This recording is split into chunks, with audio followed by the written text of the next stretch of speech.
Olá pessoal, bem-vindos a mais um vídeo do canal do Shin, e hoje eu vou estar te ensinando a resolver este erro do Zoom, código 10003. Este erro é bastante comum em computadores com o sistema operacional Windows 7, quando tentamos atualizar o Zoom para a última versão. Para resolver este erro é muito fácil. Primeiro vamos ativar o serviço do Windows Update no Windows 7. Agora vocês vão precisar de duas atualizações necessárias para o Windows. Então eu já deixei separado as atualizações e o link vai estar na descrição do vídeo, tá? Após baixar, instale as atualizações de segurança do Windows. Note que na pasta haverá a instalação para o Windows 32 bits e também 64 bits, então instale de acordo com o seu sistema operacional.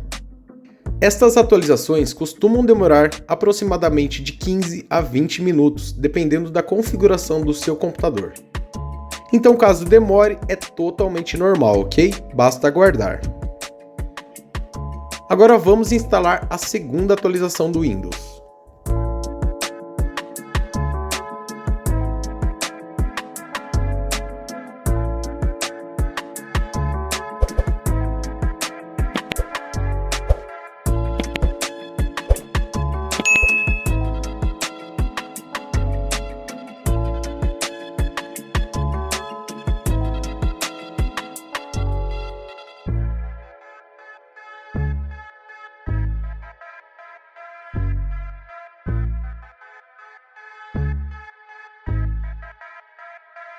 Pessoal, instaladas as atualizações do Windows, tá? Agora tudo que temos que fazer é reiniciar o computador.